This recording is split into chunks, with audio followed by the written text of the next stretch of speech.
What's going on, everyone? It's Nita Infinity. Welcome to my channel on this Sunday night where we will be discussing The Expanse Season 6, Episode 1. It's the season premiere of The Expanse. And I am joined here by my favorite YouTuber ever. It's Gary from Nerdrotic. Yay. Hi, Gary. Hi. Hi. How's it going? How are you doing, Nina?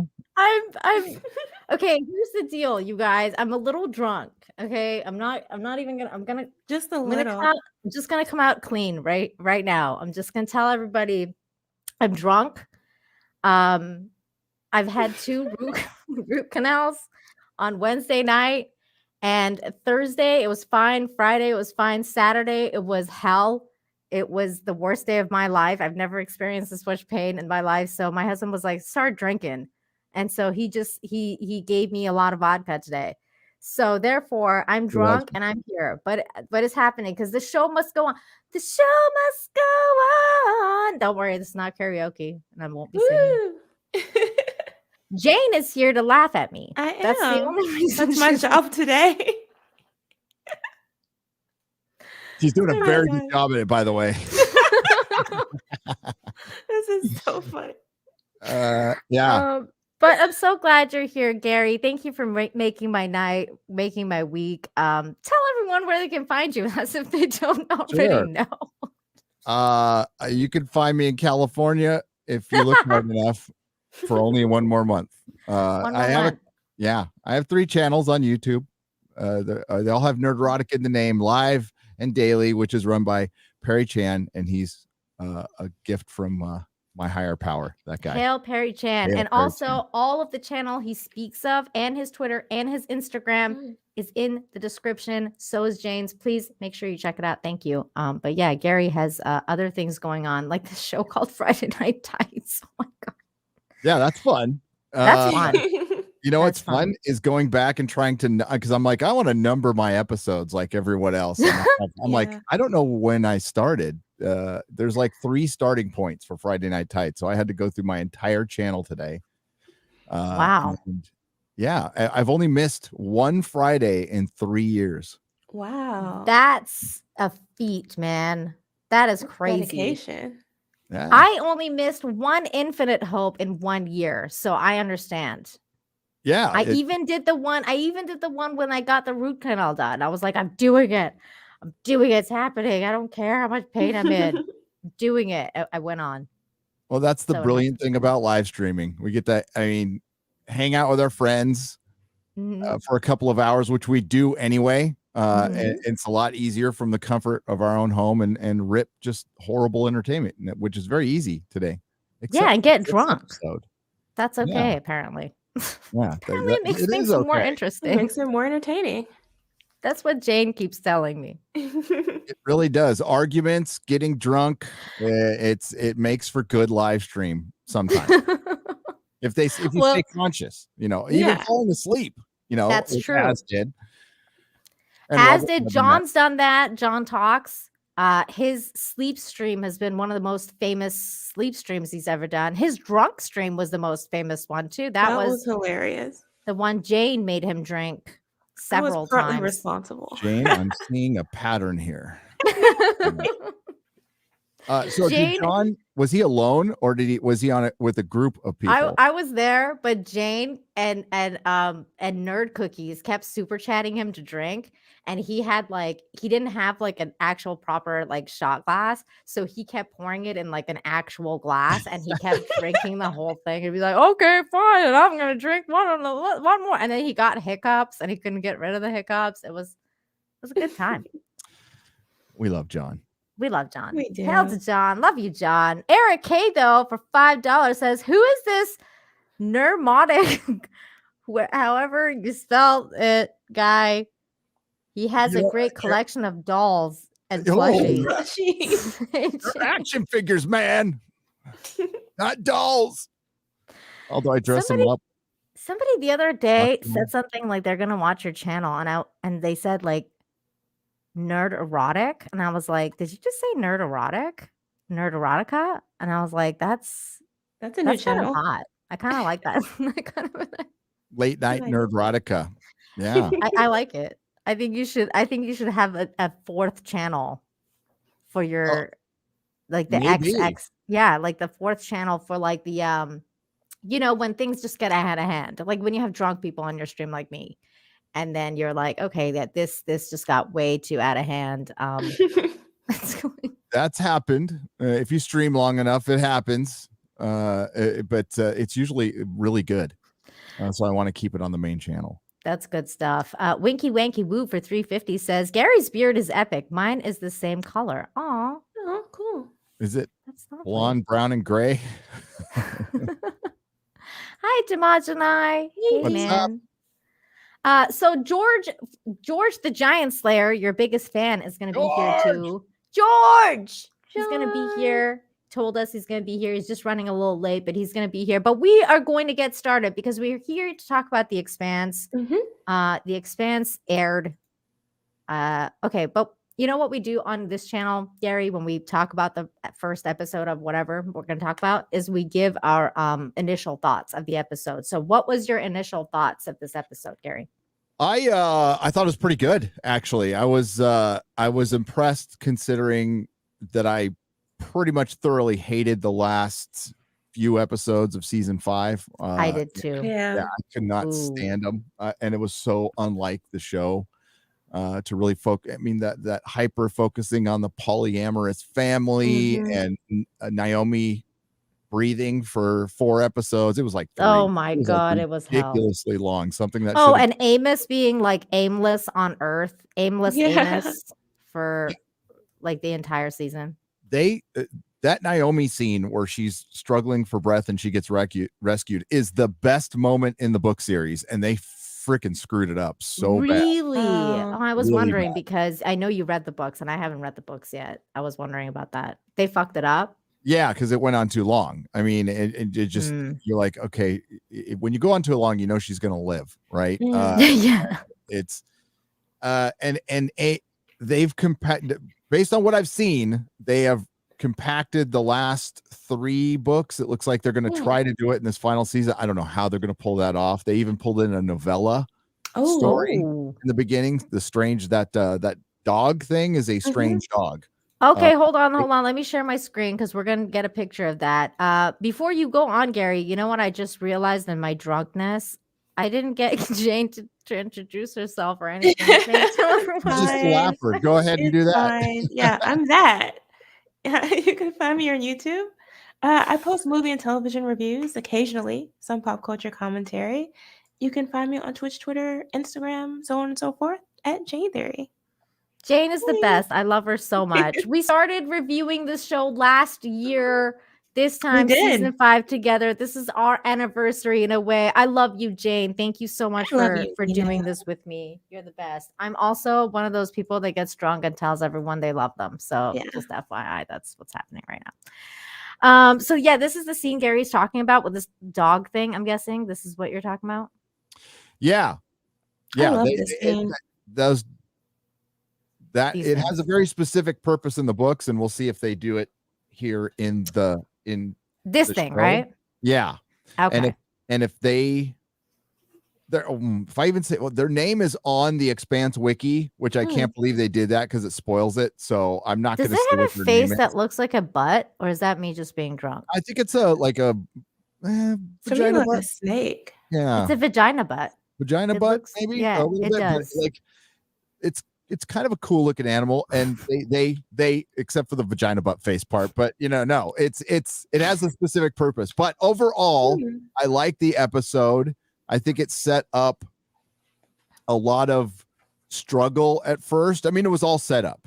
Yeah. And after what I have been, when I was reviewing the show, I was pushing the show so hard, and I kept on saying, wait till you get to the 5th book. The 5th book is the best book.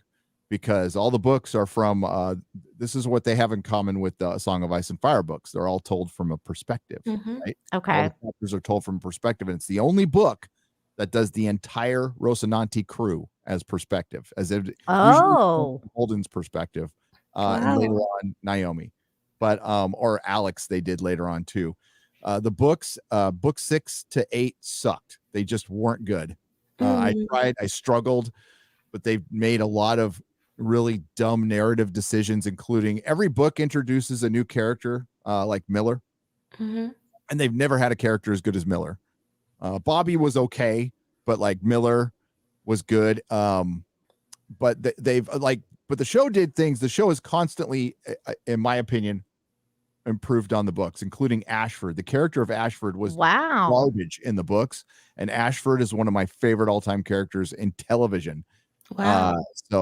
Yeah, they and that's Naren Shankar, the showrunner. He worked on DS9 or Next Generation. He worked on some. It's been a while since I talked about the show, so but he's worked on Star Trek in the past. The guy's brilliant. I think he's worked on Stargate too, if I'm not mistaken, but don't quote me on that. He also worked on Farscape, I think. Ooh, which I'm on the season. Like I'm on season 3.5 now, Gary. By the way, so good. It's I got into it late too, and I adore that show so much. But I adore this show, and if they could turn it around at the end, and one of the show's best, we always use this as the best example of like being a show that's inclusive and diverse, and never up until recently never talked about it, just kind of did it. And that was the way. And then they fell prey into that bullshit recently. Don't follow the author of the books on Twitter. The guys, it's two guys, but I think it's just one of them. Total a-holes. Oh no, a-holes to their fans. What? Yeah, they're total a-holes. They like to start. Well, there's two guys, and they write under one name, like the pen name or whatever. Yeah, it's Dan Abrams and Ty Frank, and they work on the show. And I like their books. I don't like they're uber political.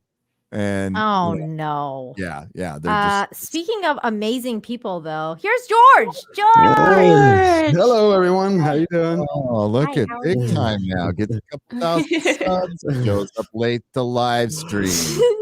Wow. No apologies. How you doing, brother? What's up, George? Doing great. How you doing? Doing great. Awesome. I was running with the kids. How you doing, Nina? Look great. I'm drunk, George. What's going on, man? Merry Christmas. Merry Christmas. Happy Hanukkah. Hello, everyone. He's pickled. A little bit. Just a little bit. Damaj and I for 2. Gary and DC are reasons I started watching The Expanse. Damaj and I. Right. Oh, man. It's such a bummer. I can't go to New York anymore because I'm not allowed there. Neither am I, Gary. Yeah. I'm not allowed We're all anywhere in the same anymore. boat.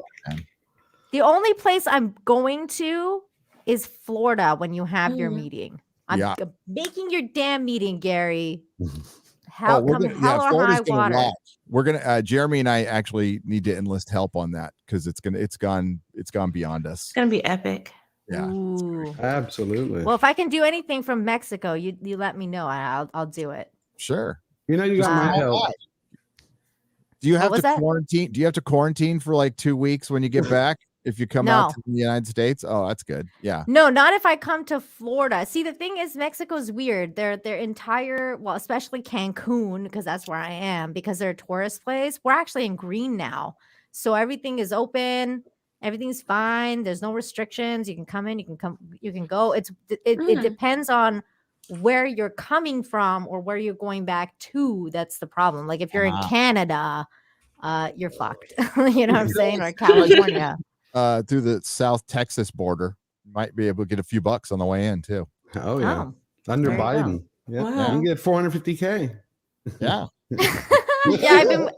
I've been thinking of doing that. Just cross over and pretend. Then come back. I'm a Mexican. Hola, no hablo inglés. ¿Cómo estás? I told that to Az in one of his Witcher streams. I said, "Hey, you can just go to Mexico and then just walk across the border." Yeah, that or marry Gary and then Melody. Eric K for 2 says, George. Hey, brother. Yes. How you doing, Eric? Thank you. Thank you, Eric. And Eric K sent us a super sticker, which is a doggy farting heart. So thank you for that, Aiken. Thank you so much. Yeah, poor Canadians. We're all effed over there. Poor Canadians. But back to the sci-fi Expanse, which is takes us away from this shitty world. Yep. I was what's funny though is actually, speaking of that and correlating the Expanse to this shitty world, is that the very last and we'll get to it, the I guess the monologue that Avasarala is saying at the end really reminded me of what's going on this earth and how we need that one hope, like that we need that one thing. It kind of got me emotional. Maybe it was the booze, but it got me emotional. To be the alcohol that got you emotional. It did, because I was like thinking about this world, and I was like, man, we just need like one person to step up and like just be that hope, and we don't have that yet. Do we need a meteorite? Is that what we need? A lot of them. If you think about it, we have a lot of them. We have like you and Gary, everybody. George. Because you have to think. Remember, you have politics is downstream of culture. Okay, so they won that culture war, and we're now having to fight to take it back. And then you can look at the political, which we have like Trump and DeSantis possibly running. So everybody's doing their bit. So I think we're in a better place than we were a year ago. Think about it. It was the other day I was talking about it, where think of the wins we've had. You had Dune, you had Eternals go up in smoke. Bebop is canceled. Santa Inc. is toast. Oh, that was a big win for me. Cowboy Bebop being canceled. I feel like I, as Literature Devil and Mandy, have a small part to play in that, because we did a live stream where we trashed that show to high heaven, and that was fun. Best time is now for $4.99. Look at this, George. Please tell George his channel is outstanding. Look at this super chat. That's amazing. That's for you. Thank you, sir. Or ma'am. I don't know what your sex is. I just totally assumed it. But thank you very much for that $4.99. But yeah, sorry. Back to this ass face creature here. What the hell is it? I didn't know what it was when I was watching it. It's a strange dog. It's a strange dog. I can tell you this first scene with this little girl on this planet and the little aliens, and then like when it pans out and we see where they're at, which is like basically the where that guy was communicating from. There it is, Ring Planet, whatever the hell it is, Ring 673, Planet 2. It's Laconia. There you go, Laconia. This is where there it is. I was trying to capture this scene because we saw this in season 5, the finale. The protoplasm, the protoplasm planets. Isn't that right, Gary?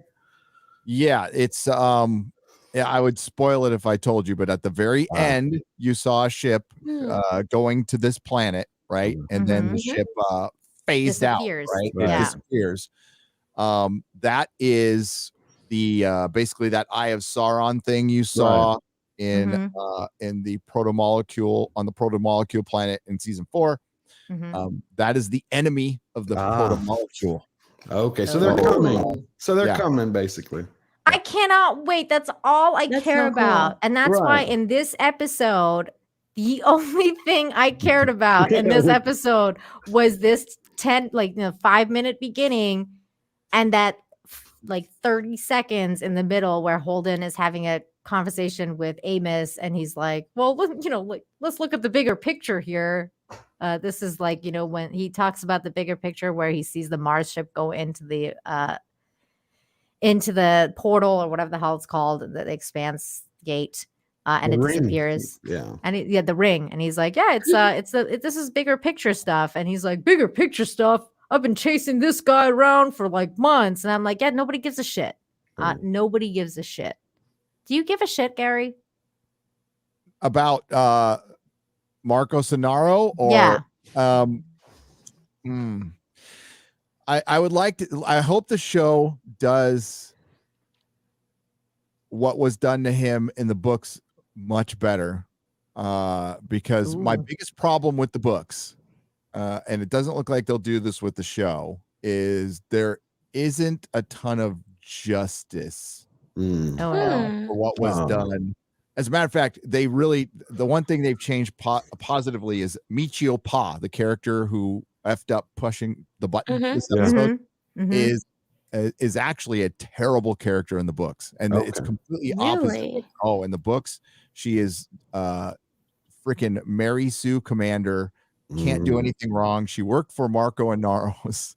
And then after all is said and done, they put her in charge of the Belters after she helped kill billions of people on Earth. And I'm like going, what? What? Yeah, What? that doesn't make sense. Wow. Wow. That's crazy. It was terrible.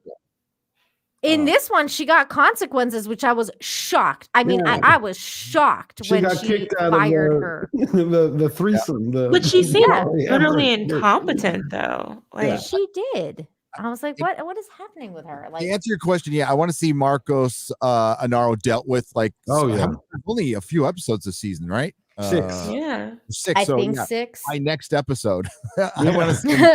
But were you saying in the books that they don't? He doesn't get served up his He comeuppance? gets served up, but by the time that they do that, it's like it's really anticlimactic. God, see, this is what I'm afraid Well, of. they may push through to some sort of satisfactory end with him, because we are seeing in the very first episode that veil sort of starting to break down among those close to him, including his son. So if they're able to push that in the first episode, then surely it's going to be a pretty quick downhill fall for him. Yeah, there's one scene that we'll get to where you find out it's pretty clear that this was always about him. He doesn't give a shite about the Belters.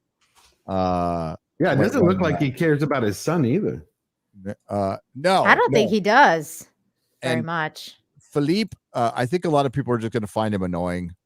I find him so annoying, Gary. I was like, no. You're supposed to feel sorry for him, and it's hard to.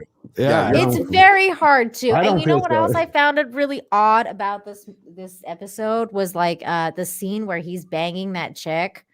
I was like, this is so weird. Like, because last season we spent all this time like trying to figure out like he's this little boy that's like, trying to grow up to be an adult. And now I'm watching him bang this chick. Like, I was like, I don't know. I feel awkward like just watching him do that. It was really weird for me. Was that really weird for anybody else? It was an odd. That felt like we need to have sex in the Expanse because right. It seemed a little out of place. Like, have it went on for too anybody long. else bang? I don't know.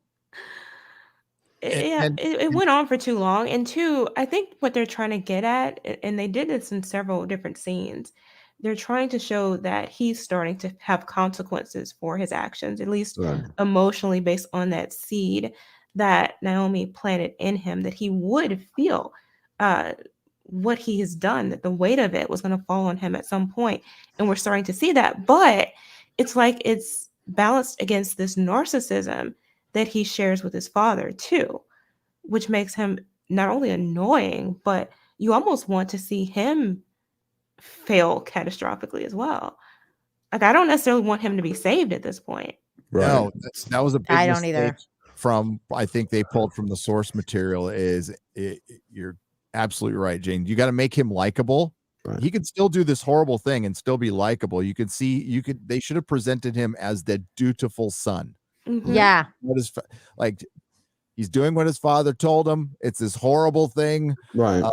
And you can do that without him being a douche, narcissist. Yeah. I always thought that Naomi was going to come in and save him at the last second, just because the way they portray her and being his mother. But did you feel like they started a little bit of that deconstructionist where she's flipping back and forth?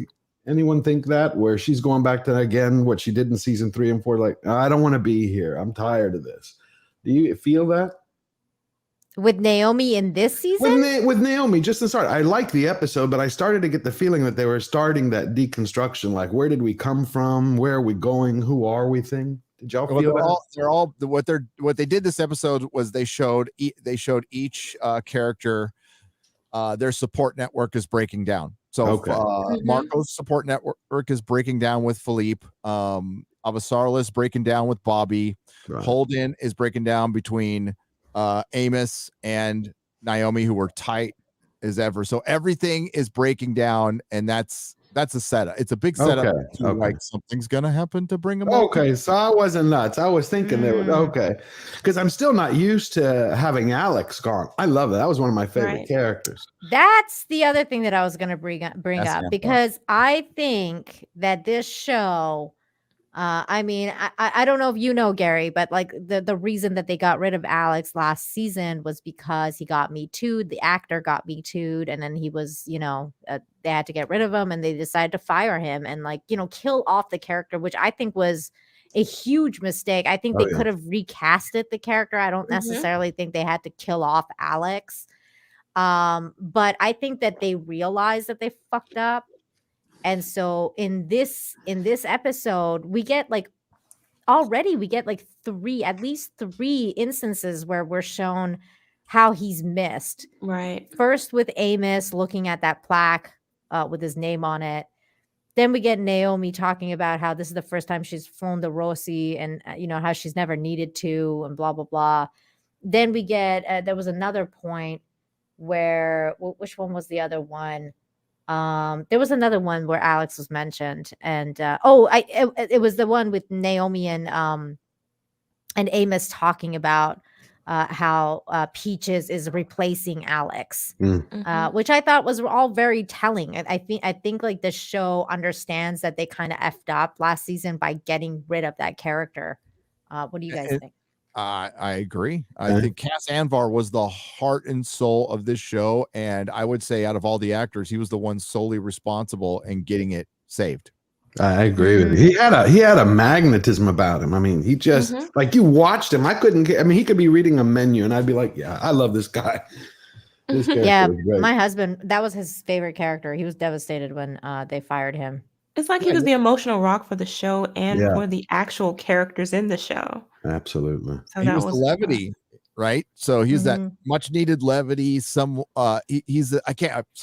either from India or Pakistan. I'm not sure, but he had this Texas drawl, which was awesome. And that was a unique thing about the show. So all I'll say to the showrunners is, I hope I don't hope, but he better have done something terrible, like freaking terrible, because if he just sexted a couple of people, or what, that's an actor in Hollywood, right? They were saying like he basically sexted people, and he lured them into his hotel room, and I'm like, nobody's getting lured. Yeah, stop that. All those ladies went up there for a reason. They knew where they were going, and now they regret it. And it's like, give me a break. So because they didn't get a role on The Expanse, or they didn't. Well, one of the reporters said it was the number, because I was trying to find what the hell he did, but I just kept bumping up into this wall where it said 33 or 35 instances of sexual entanglement, harassment. And so I kept digging, and the only thing it said is sexting and flirting. That's what I found. So I was like, okay. I think they're underage. Yeah. If there was underage girls, that's gross. Then I didn't know that. Absolutely. But I didn't know, but it was just sitting there. It's like, they don't give specifics, and usually they go into it. What that did may he be why do? though. That's why I said I hope it was something awful, because it really derailed your show. And if it was underage girls, that was awful. Now I looked and I didn't see any of that, and we got to be careful with that stuff too. Anything could be faked, anything. But if it was bad, it was bad. But I feel like either way, I feel like in this episode alone, to mention him at least 3 times was like you said, they could have recast it. They didn't have to. That would have been hard. Get rid of the character. Stroking him out was the thing is, you could tell that they had just fired his ass, and that around that episode, and they just found a still to add some blood to, and he was gone that day. He was. And that's what led to, this is just a speculation, but based on what I've seen in the past, they have been really tight with their editing and their storytelling. So to have that over focus on the polyamorous family and Naomi breathing, I think they had to take out a bunch of scenes with him or something. Fill it in with footage they already had. That kind of makes sense, though. That's why I should. Right, but aren't you surprised that he hasn't spoken? He hasn't said anything about it. I mean, no interviews. Maybe he's listening to his lawyer, unlike some celebrities. Thank you, Jane. Maybe he's smart for once. For once, he has a brain. Yeah, don't talk, don't say anything. That's good. Maybe he's finally listening to us. Maybe he watches these shows and he's like, okay, people say it's keep my mouth shut. It's a good idea. So maybe I should do that. Which was your favorite part of this episode, Nina? My favorite part of this episode was the beginning with the aliens and then the part where they're talking about, how there's a bigger picture. And then at the end when Avasarala was like, I got a plan. And I was like, ooh, what's the plan? I hope they institute it quickly. I'm okay with one episode to set up during a 6-episode season, but do not mess around anymore because I know what they have to introduce still. Okay. So they introduced Laconia, and you can clearly see that somebody's on Laconia. Yes. So how'd they get there? What ring gate? What was it? What was that communication from last season? Hopefully we get those answers. I know what the answers are. Somewhere. But see, what are they? I hate that. I'm not gonna tell you. Don't say it. Don't say it. That's spoilers. No. We only have so many episodes, and what I was looking forward to was more looks at the different planets. Like I love that aspect of sci-fi. So I wanted to see more of the world building of the different worlds. That's what I wanted to. That was one of my favorite scenes in this episode too, that beginning. The beginning, right? With the showing the that's what I thought too. The show's in a good place. They could cut out the BS of that all of that stuff that they didn't do, what Jane was just asking for, but they didn't really do it in the later books. They just mucked around with the belters and like really stretched out what happens at the end of book 6 for 2 books that was just nonsense. And then in the books, I could say this in the books. Screw it. It's a show. There's a 30-year time jump. Whoa. 30 freaking year time jump. I don't even know how you come back with that. And they had a good narrative reason to do it. I just wouldn't have taken that path. Okay. Because they have to build all these civilizations and stuff. Well, and that's what I heard too, Gary, was the reason that this season was ending. Like it's like the end of the series is because of that time jump that you're talking about. So they were talking about, and I heard this is like the rumor is that it's not really the end, but they're taking a break and then they're gonna come back with like that time jump or whatever. I don't know if that's true though. But new actors, are they gonna age them up? I don't know. That remains to be seen. There's aging pills, so people age slower. Okay, so then they could probably just age them up a little bit and be like, oh yeah, they took them aging pills. If they wait 10 years, then they would have a natural aging. Yeah, I don't know if there's going to be a demand for it. They royally screwed this show up when they brought it to Amazon for its first season and dropped the whole series at once. That was and then that was during the lead up to Star Wars. So if you remember, Rise of Skywalker came out, and so did season 4, and nobody watched it. Nobody effing watched it because they dropped it all at once. It was forgotten about in 2 weeks. Nobody could make videos about it, and they corrected the problem the next year when every person in the fandom was like down to every man and woman were going, no, release this thing weekly. They knew what was up and they screwed up. And that's what caused Amazon. Well, Amazon finally figured out what Disney figured out that Netflix is going to eventually have to figure out is you can't drop all your shows at once. It's a waste of money. It's a total waste of money. Yeah. And I remember even with season 5, they in this one they released the first 2 episodes, and in this one they only released the first one. Yeah. So even then they're learning from season 5 where they're like, no, we're doing this one episode at a time. So that's definitely changed. Give us time to discuss it. Give us time to sort of break it down and watch it multiple times. Jeez. Water cooler talk, so people can go weekly and talk about the show like we used to do. With Game of Thrones or any other show. Yeah, and that's the funnest part, right? Like theorizing, especially if you haven't read the books, like theorizing what's going to happen, if you think they're even going to get to the proto molecule ever again. That's what Nina's looking for. Do you think we're ever going to see Tom Jane's character again? Does he come back in the book? Oh, that was it. So. I was hoping maybe he'd come back. Well, like they could. They could bring him back in the show. They've changed the show significantly. It looks like to me they're going to try to wrap things up mostly in this season. They can't leave it as open as they did at the end of book 6. That would no. When you say that they're gonna try and wrap it up, do you mean like up to the book you're reading now, like the actual ending of the book, or the until the time jump?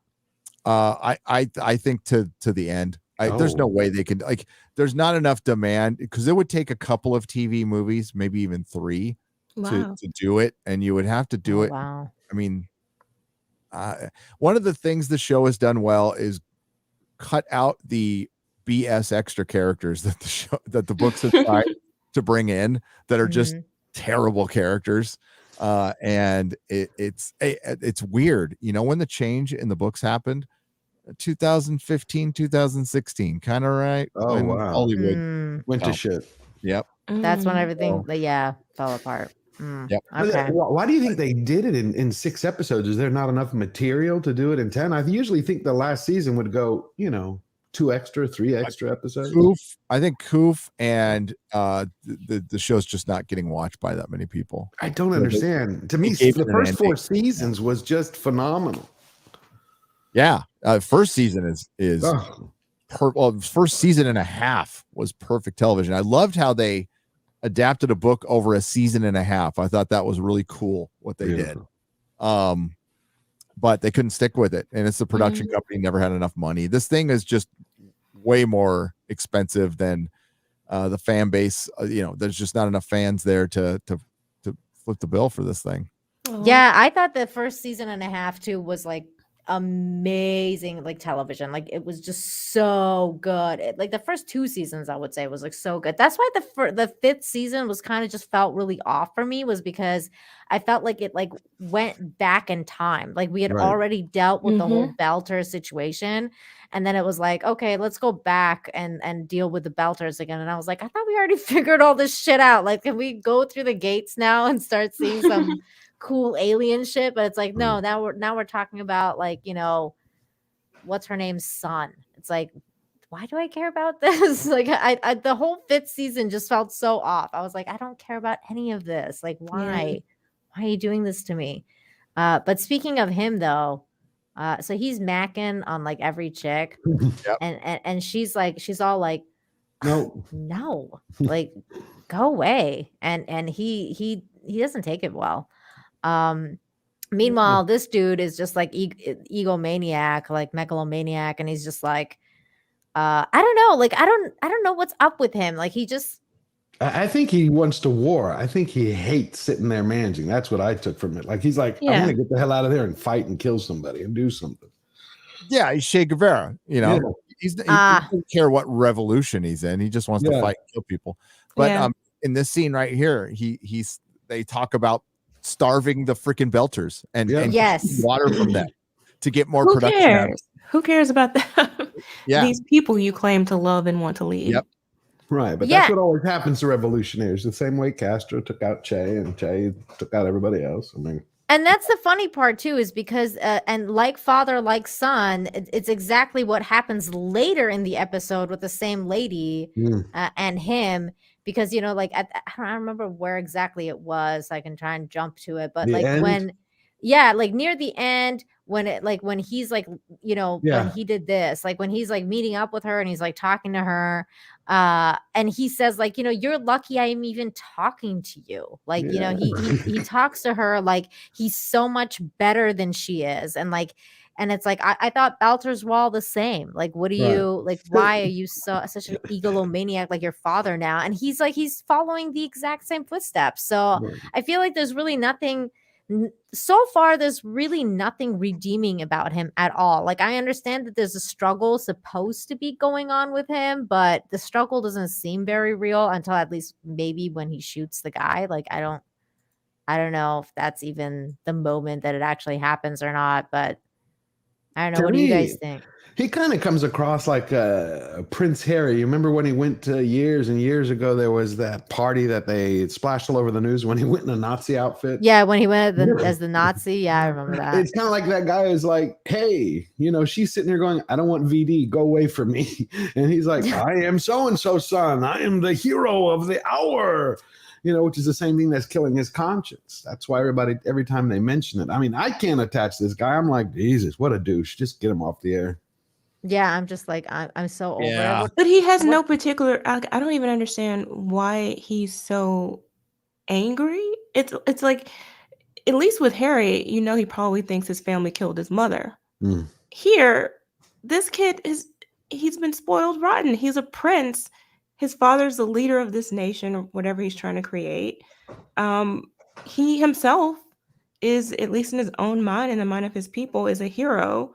What is he upset about? Well, he did say like, well, his daddy did say there's a 20% jump on the Rosinante bounty or whatever. So like his mom is gonna be potentially killed by his dad, and I don't think I don't think he likes that very much because he seemed like he had this like shocked face when that happened. But he's Um, been with him this entire time when his Right. mom was being attacked. He hit her. I thought it was because himself, he like, helped. I thought it's I because don't he get it. helped. I thought it was because he helped destroy Earth, send those meteors. Yeah. That's why it was we're supposed to believe that he's feeling guilty about killing billions of people. right. And that doesn't even but I make sense don't. because Yeah. exactly, I don't believe that he feels that guilt, and I don't understand, frankly, why he would feel that guilt because he's been raised entirely by his father, and they Mhm. both have this mentality that they've been victimized and that this is a war. Right. So in war, you kill the enemy. Right. But maybe Yeah, it's his and mother's conscious, when she had that conversation before she left. exactly. That's the only thing I could think of as a writer. They're foreshadowing this guilt is going to weigh on him until he pops. That's the only time that we're ever shown that he's basically been influenced in any other way was when Naomi had that talk with him and was like, you're going to regret what you're doing. Like, come with me, and tried to like, make him go. But like, he didn't do that. It's like he made another decision. And so like, I don't see why he's regretting that decision though. I feel like he's like, I don't know. It just feels weird. Like, it just doesn't feel like a type of character that, like, I know what they're trying to say, but it's just Mhm. not coming through. It's not Exactly. organic. Yeah. That's how I feel about this. And then he shot his friend. So what do you guys think about that? Like the fact that he shot him? Spoiled prince. Yeah. Yeah. Do you think there's going to be any consequences? Like, is his dad's ever going to do anything about that? I don't know about that. Probably not. Yeah, and they don't have enough time to deal with it. This is not something we should be dealing with much longer. Hopefully, Right. That's what I'm really hoping for too, Gary, because I can't take any more of this like weird Marcos son terrorist. Yeah, I'm over it already. I've been over it since season 5. It's like, can we move on already? I just want to see Inaros get his ass kicked. Just a good, I just want him to face his. I am a little bit concerned though about the effect on Earth. I didn't like that beginning scene with Avasarala. Yeah. Okay. They were showing the destruction of the agricultural zone. So Sure, we know now the Earth is probably starving, being poisoned in terms of the air and water. Mhm. So what? Like I am I don't know, how can Earth survive this at this point? Has it gone too far? Protomolecule? I don't know. No, I mean, Earth could come back if they get stopped getting pelted with rocks. Yes. It'll take generations. Gary, do you think about stuff that we've read about, like when you watch this show about the nuclear winter and everything like that? I think about that kind of stuff all the time. All the time. Like, this is our future, you guys. Like, they're actually showing it. Well, we did have some news about the experimentation we're doing and trying to move meteorites, right? Just in case. Yeah, just in case. Oh, yeah, Well, they're also doing it because they want to figure out how to mine them. I mean, Elon Musk has talked about it, and so has Bezos. There are no movies about that going wrong. No. Real quick, let me just get to some of these super chats here. Hunt the Dirty Roofer, thank you so much for the 5. Says, could be worse, could be Australia from prison colony to prison colony in 200 years. That's very true. Yep. Mr. Tickle Trunk, thank you so much for the 2. Says, like button touchy or else chat. Hit that like. Oh my gosh. He's threatening the chat with like pew pew. I don't know what that is. What's going on? Okay. Thank you, Mr. Tickle Trunk. Teresa Martin, who's usually on the show, but I didn't have a chance to watch the episode. For 99 cents, super sticker of a rose. I'm guessing that's what that is because that's what she always sends. So thank you, Teresa. And then Bionic Belly Button for 5. Did you guys notice Naomi said it was the first time she's flown the Rosie, but it's 187 days later? Like, why hadn't she flown it in all that time? Holden, I thought, was flying it. No. Yeah, I think Holden was flying it for the most part. Yeah, but she wouldn't like take over for like a second. Yeah, I know that sounds. She didn't help her, man. But it's the same way the way she treated Peaches. You know, it's like, get the hell out of here. You know, I don't forgive. Go away. She was such a bitch to Peaches. I was like, dude, calm down. But you got to Peaches remember was what a Peaches terrorist. did. Yeah, she was a terrorist. I mean, So was she. Who's she to talk? Her fucking boyfriend just freaking shot up the earth. Like, calm down. Yeah, quit judging everybody. Right, and the whole that's something I hope they deal with soon too. I don't want that to go over they don't have enough time to it's going to be interesting to see how much they can put in. Yeah, just have the cat fight and get it over with. Because no filler. I'm pretty sure that most people are proto-molecule and the people who killed the proto-molecule. That's all we care about. Yeah. That's me. That's literally the end. Like, please, can we just get to that portion of the show and then call it a day? Because that's all I care about. I think that's what. Marco Inaros, I would like him to face. I would like him to be taken over by a proto-molecule and shot into space. Like, that's literally that's all I care. I like these showrunners don't make the same mistake as Dan and Dave and forget that the reason most people were watching Game of Thrones, they like the politics stuff, but they wanted to see dragons versus zombies. That's what we wanted to see. That was the ending that we all wanted to see, and we didn't get it. So in this case, that's what we want. We want the freaking proto-molecule and whatever the hell the aliens were that destroyed them. That's all we care about. And please. I do want to see Bobby get into a fight again. I think she's a kick-ass fighter. She's great. I love Bobby. She's gonna punch somebody. Yeah, her and Avasarala, they actually are badass together. They really are. They really are. And I love this lady. I'm probably a little bit biased because she's Persian, but I just really like her a lot.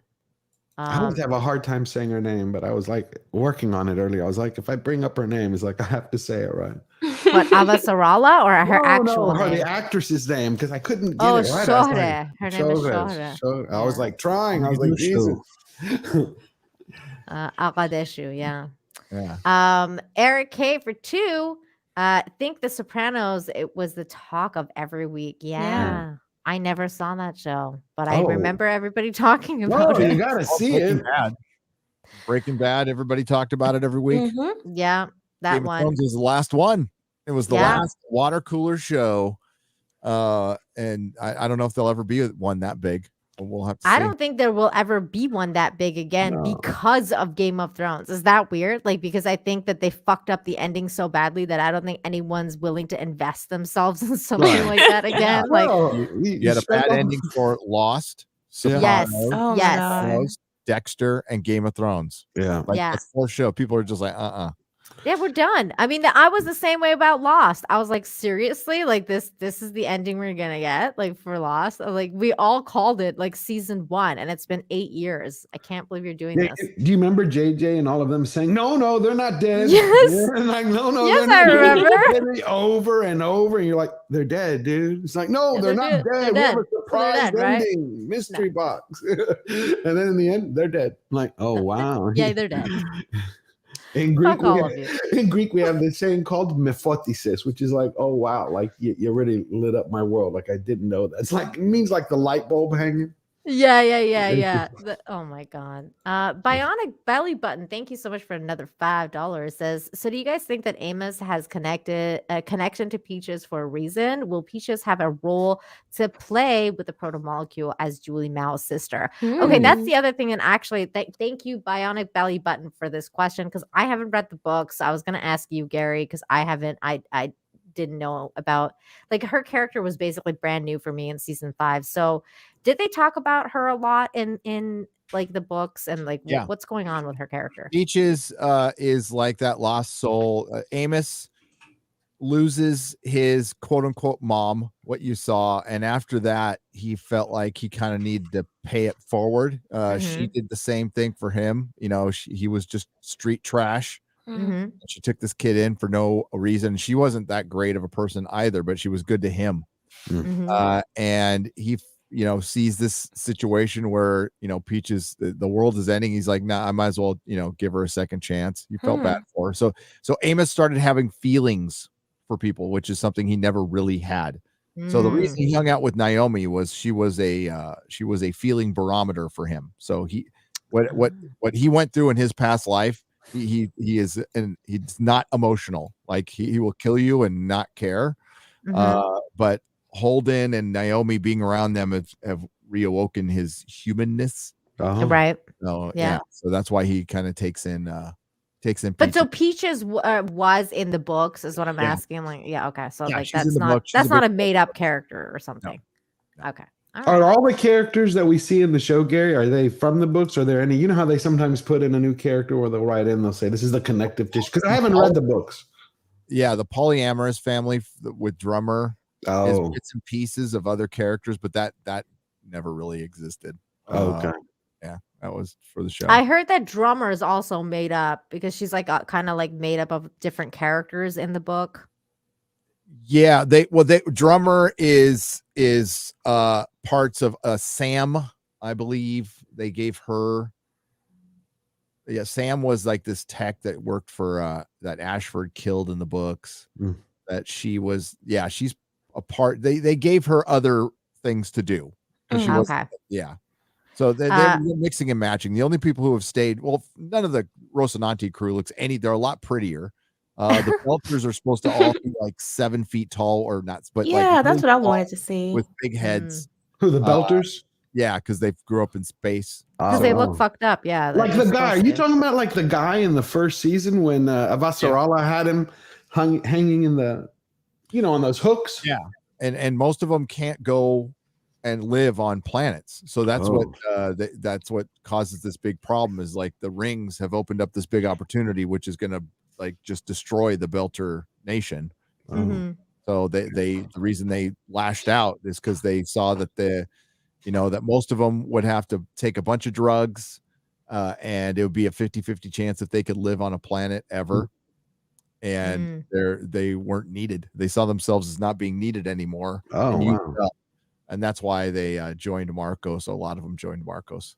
Because I never understood that. I thought they'd be thrilled to get their own, planets. But I think part of it too, wasn't it that their kids might grow up on the planets and have no sense of Belter culture and identity ever after that? They didn't like that. But that's kind of odd because they all seem to want to get out of being Belters. Like they want their own oxygen. Like they say, hey, I want to look up my own sky and drink water that it doesn't come, that isn't filtered through. That was one of the messages that I always got. And then when they turn around and have the ring gate and all of a sudden it's like, hey, what are they doing? I thought all those planets, they would be thrilled to go to them. But you're saying they won't, Gary? They don't like that? They can't live. No, they can't live on planets. Yeah, they like living in space. Basically. Okay. That's why that whole I think season 4 was focused on showing what happened to Naomi when she went on that planet and how much she suffered when she went on the planet. She had to get really like work on it a lot, and even then it was really painful for her. That's why they can't go on the planet, because they're Belters, and that's the whole point. And I think that, but to answer your question though, will Peaches have a role to play with the proto molecule as Julie's Mouse sister? We can only theorize, because I think Gary would know the answer to that because he's read the books. But I'm guessing yes, and mostly yes, because they need her now. They don't have Alex anymore, so they're gonna need like all hands on deck. So I think that they're going to have her do something. I'm guessing that's the case. What about you guys? What do you think? I think it would be a nice bookend. I mean, to have her have some role, maybe she has some special connection to it in some way, or ultimately, perhaps, maybe there's a parallel storyline matching what her sister experienced. What about you, George? What do you think? I usually think, the way Hollywood that I've seen things, when they have someone who's done something that horrible, people, they either do something where they sacrifice themselves at some point to make up for it and become that, hero where it goes, look, I made up, I went on a dark path and now blah, blah. That's how I think maybe it possibly could end up. And Gary, can you answer this without giving us spoilers? Maybe. She's There you go. miscast. She's horribly miscast. Really? You think that? Peaches is small. She's a very small, dainty girl in the books, and this one is just she's a full-grown woman. Oh, So I see what you mean. She's supposed to look. For one, she's got all those drugs in her body, and that's still affecting her. Oh, yeah, she's like a female Amos. Yeah. Yeah, interesting. But she still has that gadget or that what do you call it? Where she gets that strength. Yeah, the stuff that they made illegal. So if she bites down on her teeth, it releases some fluid or whatever, and it gives her super strength. Yeah. Fuck, I need that right now for my teeth. Bite down on some shit and then have it all just squirt out drugs in my mouth so that I can not feel this pain. But yeah, what's wrong with your teeth? I went and had 2 root canals on Wednesday, George. Jesus. I'm so messed up right now. I feel you. I did that once years ago. I had 3. And when they give you the bottle, it's take 1 every 4 hours or every 6 hours for pain. Well, I took 1, didn't work. So I was like, I'm going to do the Greek method. And so I was like, I'm going to take another one. And I was like, I don't feel anything. I took 4. And all of a sudden, my friends are with me. And they're like, George, I'm like, huh? I felt like I was fall. That's what I need right now. But Jane, when you were talking about the scene, I agree about what you said, and I liked seeing this. But also this scene where she's walking away and just her. First of all, she's such a freaking great actress. She's amazing. Really like her. Oh yeah. And just her, just her face and her portrayal of how mad she is. That is what's selling me on. I don't know what's going to happen to Marcos and her son, but her face and how mad she is and what she said when she was when she walked away and she was like, they're going to fucking pay. I was like, oh, they're dead. I don't know what she's going to do, but they're freaking dead. You know what else this scene did? I think we've seen all sort of throughout the entire show how much hell she gets from people about her attitude and how aggressive she can be as a leader. Mm-hmm. But this showed how much passion she actually has, how her feelings toward Earth and Earthers is genuine. She mentioned in this that she was there when this particular zone was opened. Yes. And she's there to see it completely destroyed. She's not just one of those leaders who's sitting high on their horse at the Capitol being all corrupt. She's someone who's actually on the ground and cared about her people. And we're seeing that there will be consequences if she has to die. Either she's going to die or they are. You know, that's the feeling we get from this. That's the feeling I get from this. And I thought that was really powerful because I was like, okay, yeah, if a Vossar, and then it ends with her too, right? So it starts with her and it ends with her. Right. And the end is I got a plan and we're going to need a good one because we don't, you know what I mean? We don't need just good. We need fucking great. That's why we need to get this shit over with. That's why that milksop millennial, that reporter just drove me crazy. The one who was like, hey, she's not a king. I'm like, dude, she knows that. It's she's trying to save everyone. Go away. But that's how I like that scene are too. That was great. But it's put it in context. The lady's trying to save everybody. It's you know what I mean, Jane? Where she's just, it's she just shoved that, not in the microphone or whatever she had, the microphone she had in her hand. It's you're not a king. She knows that. She's tell her she has constituents, not subjects. Yeah, subjects, yeah. And the other girl, Bobby's I think she knows that. She doesn't really know that at all. I think everybody on Earth would be bloodthirsty. That was a lie. I would be. Would you guys be? Hell, I would be fuck those belters. Well, she can't, her husband died too. Yeah, so I can't remember if they had her daughter live or not. Yeah, they did. They said the okay. daughter lived. Yeah. Yeah, I want to nuke the belters. She's pissed, and they were fighting at the time, right? So, and they really changed. Well, for one, they recast the husband in the middle of it, which I like the first guy better. He was closer to what the husband was, just kind of like this soft-spoken guy, timid guy. Yeah. Poetry and stuff. Now, I will say this though, to be fair to the reporter, it could be what's happening is sort of similar to what happens in our world, where the general public isn't aware of everything that's happening. They see what's falling and they see the destruction, but they don't necessarily know what their politicians are doing about it. Right. Not to mention the fact that communication may be shut down as well. Good a lot point. of people may just have no idea. Is anything being done? Is there any hope? You know, our planet is dying. What are these people doing about it? So there is that. That's a good point. Good point. Good point. It just irritated me the way she was. I'm like, the woman's trying to save everyone and just like wrong time. It's like if everything was over, okay, go back to being a regular reporter. This one, right? This Yeah. I was trying to find the scene. Okay. Yeah. Yeah, because she came in all like, have you tried negotiations? And it's like, bitch, they just blew up our planet like 20 times in an asteroid. What kind of negotiations you want us to do? Like, I don't understand. I would be like, yeah, the negotiations, you're freaking dead. You're lucky I didn't blow up your freaking station last season. Yeah. That's my negotiations. I agree with you, Nina. I do. Whenever I see those belters, I'm like, just nuke them. Make an example. Right? Is that who it is? Stewart. Is that her name? I kept trying to remember. It's been a while since last season. I don't Which remember. one? The reporter. I forget her name. Monica Stewart. That's her name. Yeah. I just say annoying reporter. She's a great actress, though. I really like her. Como. It's a Fredo Como in a dress. No? It's Don Lemon in a dress. I think she's better than them, though, to be fair. Yeah, she's actually doing some work. She does. And she put her life on the line, but she does that annoying thing, which she did last season, where, you know, they're literally trying again to save everybody. And she's like, what do you think your responsibility is? Like, I'm trying to save everybody here. You think you can back the fuck off?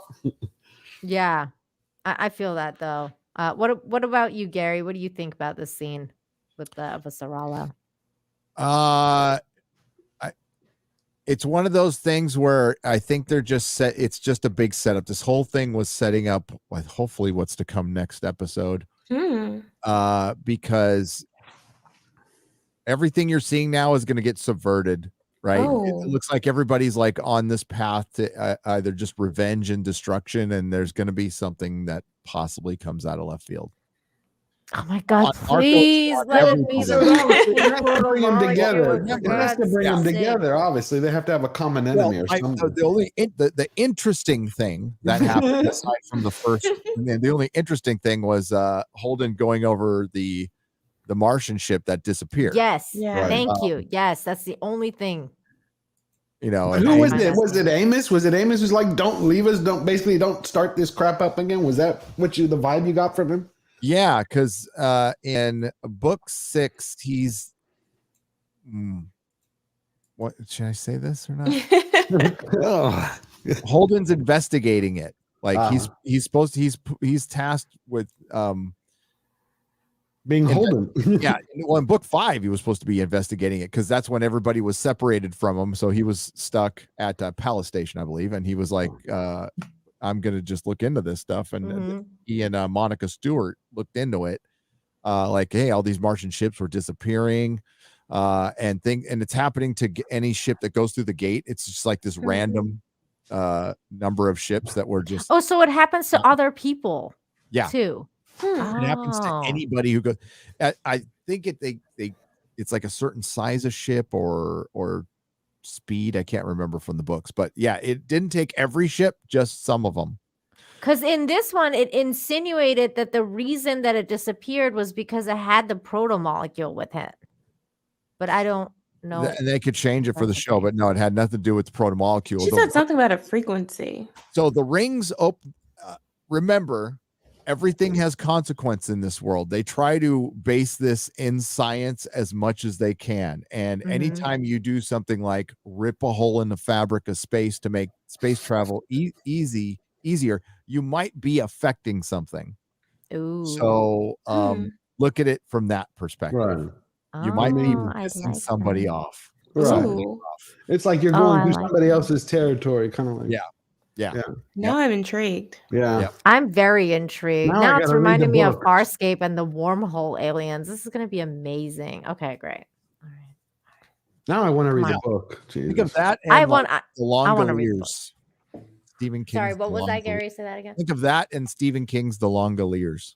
Oh. Okay. Oh, see, I never read that. Okay. So you think it's worth reading the books, Gary? Like they're worth it? Better? Those later books, no. Okay. Honestly, I think Gary's gonna wait and give you that answer once the series is over. Because if the series is over and it probably wraps up like the later books, like well, it'll probably be better to like just watch the series. But if it doesn't, that's cursing my name if I recommend book 8 and you read it and you get down to it. No. Everybody says the series is better. It is. I've heard that. Yeah, I've heard that a lot. Gary, I trust Gary. That's why I asked him. But I read that there's also 3 novellas and short stories. And there is. The novellas are pretty good. Okay. I mean, they're kind of side stories and they're all pretty good. I like their style of writing. I think these guys, if somebody was going to take over for George and finish Ooh. Oh, really? These guys would probably be the ones to do it. Really? So they're wow, that that's good. high. Oh, that's yeah. high compliments for sure. Because I know it's 2 guys, but they use one pen name, right? It's like John Corey or something, but it's 2 people, 2 writers. I don't like the fact that one of them's name is Dan. It's got bad vibes. Got the D in there. It's triggering. It's triggering me. You got post-traumatic stress. I do. But okay. So yeah, this was basically the scene that mattered in the show. Like for me, like I was like, okay, 10 seconds of him talking about it, and then they started talking about, it's the only reason I'm out here is to kick this dude's ass, and then they get into a fight, and it's all a big mess here. Oh, what did you guys think of that other scene where Holden? It's before this, when Holden is on the moon, or not the moon, rock, the meteor. Yeah, and then he smashes that thing. Like he's like when it got set off, and he's like and she's like, get out of there, and he's like just smashing it like over and over. Like, I mean, I felt like doing that a couple times to my computer when it didn't do what I wanted to do. We've all been there, I'm sure, like, when your car doesn't start properly or whatever. But in this case, what did you guys think of that scene? Because I was like, what the fuck? Like, this is not how you deal with this kind of situation. This is weird. I don't know. What did you guys think? Jane, what did you think? Well, from when we first see Holden, he looks absolutely over it, exhausted, weary, So when he started smashing that thing, I think it was personal. He was taking out all of his frustration and anger and tiredness and everything else on this thing, and it was either going to stop or he was going to blow up. It was one or the other. But that was weird though, right? Like I don't it was almost as if he had a death wish. And I don't know if that's good for a hero. He's a reluctant hero, but he's a reluctant hero. He was a reluctant hero. I don't think he's ever been, well, at least in a lot of it, in my opinion, I don't think he's ever been let's go be heroic. How many times in the first 2 seasons was he pulled like, like, I don't want to do this. I'm not, the knight, but he ends up being the knight. Yeah, he's a slacker that ends up being a hero. Right. Remember, in the books early on, at least anyway, they show that he was pretty happy where he was. He didn't want to rise above station, and it's because of stuff that happened in the Navy that he didn't like, that they get into in, I believe, a side novel. But he's probably death wish, or he's just exhausted. And hey, we didn't get to see him pretty much all of last season, so it was just nice to see Holden, the main character of the show, in the show again. Just like to smash this thing. I was just like, is this really happening right now? Like, this is how we're dealing with this situation. It's just like, let's just smash this thing and hope for the best. I was hoping they would find something else besides Belter technology there. That was what I was hoping for as well. Like, oh my God, another proto-molecule stash. I wonder who hid this shit here. Okay. Add another mystery. Laconia is a big deal. Okay. Hopefully they make it a big deal this series. So Laconia is a big deal. There you go, people. Because you see it in the trailer where they focus on it in the trailer for season 6, isn't it? Yeah. Demogenite for 5 says, one of my favorite scenes with Amos and Avasarala was when she paid, or when she said the paraphrase, I'm not one of your girls. And he replied, do you want to be? That was good dialogue. I remember, I think it was that last season. That was pretty good. When they were like sitting together and they were having a drink. Well, she was having a drink. He was like, can I have one?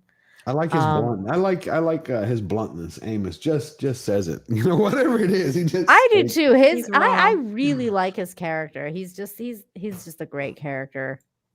Bill Galactica for 5. Thank you so much. Says Brian George was the first actor to play Avasarala's husband, aka Yeah. Dr. Bashir's dad. Oh, Really? I didn't know that. Okay. He's also in the Orville. Oh, really? Oh, is that girl's dad? Is that who he plays? The one that left the series?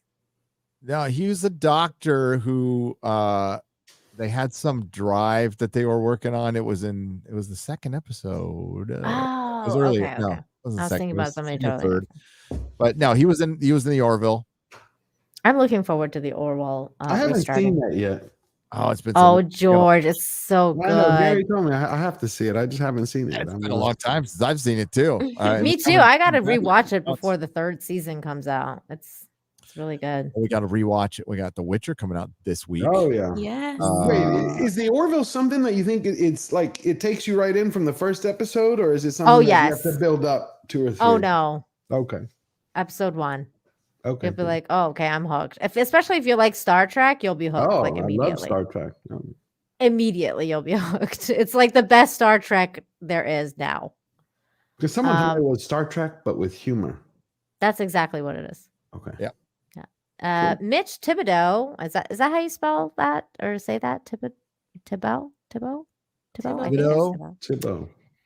Thank you so much for the $5. Says the Expanse novels are excellent right up to the point that go woke and it falls off a bloody cliff. Oh no, the books go woke? That's wow. Incredibly woke. What? Wow. No. I thought that was wow. I thought that was the TV show and not the books. Ooh. Wow.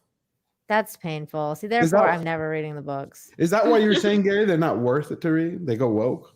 Yeah. Oh, Jesus. Yeah. Okay. Yeah. Oh, yeah. And books take time. Like, it's like you want to spend all this time, and then it's like. I got my whole family into the books. We were on a road trip to Arizona back in 2018 before my channel like super took off. And we listened to the whole first book together, got the whole family into it. As a matter of fact, we were getting close to our destination. They're like, drive around a few blocks so we can finish. So we can finish. Oh my God, that's so funny. That's cool. Attack the Mountain says, how does that world go woke? You know, that is the weirdest thing too that I was wondering, because that world is already so woke. I mean, like, the Belters are basically like the SJW. I told this to Jane. I disagree with her on this point. By the way, she does disagree with me, but I think that the SJWs are the Belters. They're the ones that were like, you know what? Fuck the Earth. We're leaving. Mm-hmm. We're gonna shave our heads and we're gonna go to like space and do our own thing, and then call you guys all Earthers and tell you to fuck off. Then try to destroy I think you. like I think that the Belters are like the SJW, not ancestors, but what's the one that like what's they're definitely Antifa. I mean, they blew up their own the descendants. Source. They blew up their own source of food, and then they thought, well, we got Ganymede, so we can grow some mold. Exactly. The thing is, that got halfway destroyed too, and it still needs Earth. And they don't figure this out, so it's they're not thinking it through. And this is where Hollywood has a lot of trouble of trying to figure out where they went wrong, because they're going to go, we were always woke. We've always been woke. And no, you've always been left, but not woke, not intersectional. You took a hard turn, and you can see it in some shows between season 1 and 2 of Westworld, and the books with The Expanse between book 5 and 6. There's a definite shift in thinking, and all of a sudden you think a character like Michia Pa, who helps kill billions of people, can be a hero, like is redeemable. I see what you're saying. In any way, shape, or form. And she's redeemable because she killed all those damn Earthers who, like, I guess to them were nothing. Republican. White supremacists. But see, that's the distinction I would make between the SJWs and the Belters, was that they're actually like useful and skilled in what they do. They're engineers. They're teamsters in space. I think everything they got good in the beginning, they abandoned. They presented the UN was pretty much in charge of the world. So this is how the establishment would love the world to be, is in the hands of the UN. The thing is, it's a miserable place. They paint it as a miserable place where half the world is on a thing called basic income. Yeah, well, we saw Bobby. Remember when she was walking around? Yeah. What was it, in season 5 or no? It was in season 3 when she's walking around and people are starving and they're under the bridges, but not. I mean, that's where they lived. It wasn't just a few homeless people. They had a lot of people. Yeah. When Amos was on Earth, it seemed like before everything went crazy, it seemed kind of like not great. Like it definitely was like a not great place. Same with when Bobby was on Earth. I was like, this isn't a utopia by any stretch of the imagination. There's still like starving people on Earth, which didn't make any sense to me. And that's the result of Uber corporations and the UN, and you get these Uber corporations which no longer have competitors, so there's no innovation, and kind of what we're seeing right now. And it creates a huge wealth disparity and you also want. The other thing you saw too was that, especially with the Martians, they wanted their independence, right? So you had this, what you thought was going to be an expansion of your power and your wealth. And now those people who went off to expand and colonize have decided, you know what? No, we'll be independent. We don't need you. It's Space California for reals, man. For reals. This scene though, Jane, are you shipping these guys yet? Because I shipped them. I don't like Drummer or her crew. I just feel like I do get why they hyper focused on the family now. I think it was to set up this situation where she suffered yet another loss, and they wanted us to see or I guess feel how significant it was for her. But I just don't care. I don't care about any of them. I like the Belters. But you like the Belters. I like Drummer. I like her a lot, and I've liked her from day one. So I really want her to fucking do something. I'm like, dude, I can't stand them. I can't stand the Belters. I like Thomas Jane's Belter. I don't like the Belters either, but I like Drummer. I think the Belters, but I like that's hilarious. I like the character. Right. The first 3 seasons, she was another kick-ass. She was great. What do you think of her character, Gary? I don't like her character now. I just it seems like she's forced in. Like, why do we need this? Yeah, right. What's the point of it. I liked her character, but I think like she's being wasted. I think how is this moving the story forward though? So exactly, she's on the run. The Rocinante's looking for they're on the run for bounty hunters. Rocinante's trying to hunt down the bounty hunters. But where are we moving? We've got 5 more episodes to wrap up. Well, she's on the run because she betrayed the Belter. So now she's just like, but who cares? But like that can be dealt with in 5 minutes. Not with melodramatic scene with a bunch of forced in characters who we don't even know. And that's the one unique thing about the show is we knew who the characters were. They just oh god, in this episode they killed Dawes off screen. Anderson Dawes, who was a great character, and it's like I can't even remember who all was on her shit. Dawes, I loved him. I don't know why. I remember this guy, and I'm kind of glad that she's not a lesbian anymore because she seems to be into this guy now. No, but I think they're all married, right? They're all married. All remember? together. Michio, her, they're the threesome, the throuple. They're a throuple.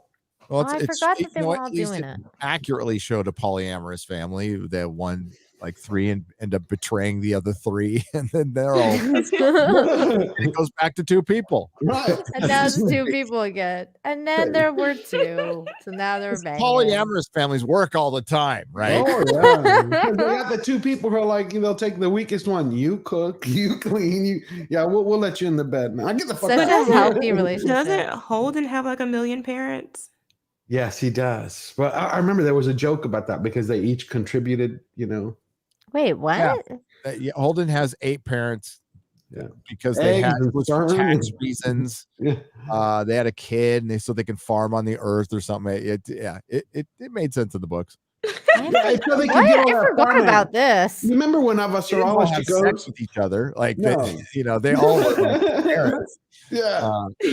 Yeah. They each donated. It's what there was a throuple couple who wanted to turn into a quintuple, and they said that's what we're gonna do. We're gonna take sperm from all the 4 guys, and they're all gonna give it to the woman. But in the show, when Avasarala went to see his mom or one of his moms, she's like, "Is it true this is your place?" Because they got all that farmland. She's like, "You have a beautiful home. How'd you get it?" He's like, "Well, it's because you got all those moms and dads."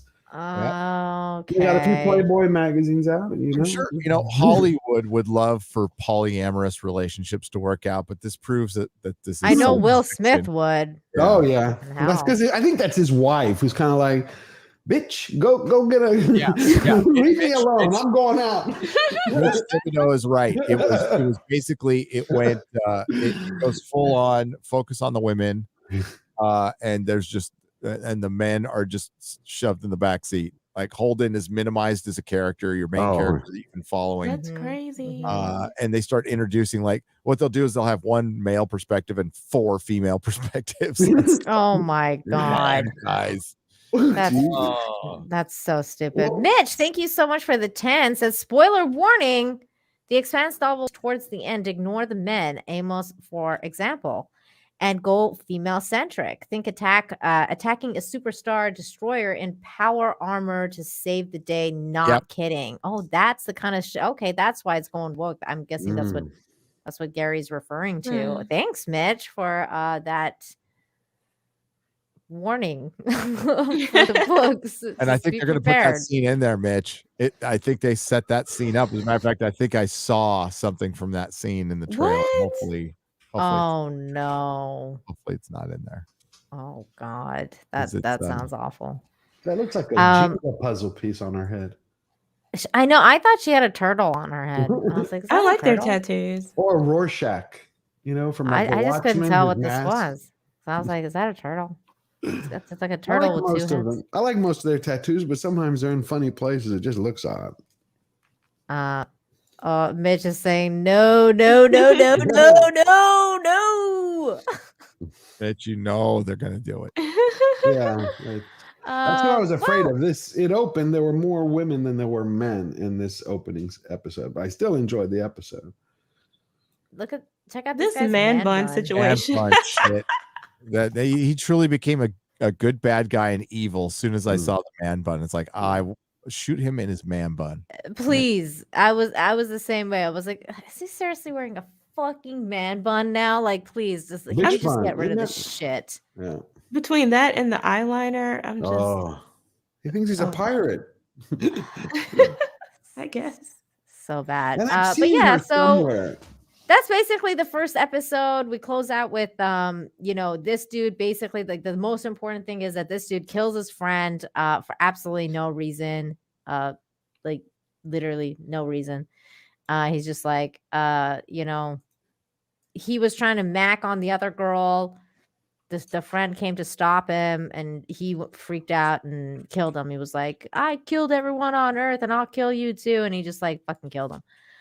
So I think, and this scene was really cool again, because it was a throwback to the first season where Avasarala had that guy in the chamber where he was weightless. And she was like, I never understand you people and like how you like being weightless and blah, blah, blah. And it's come back full circle to her being weightless and saying, I really like that line, actually, saying like, I like being weightless. It's like, it's almost as if the whole planet's not pushing you down. Yep. So I like that line. I thought it was a good line. Yeah. And then after that, she basically tells her plan kind of to Bobby. And I think in this one, she's trying to tell Bobby here.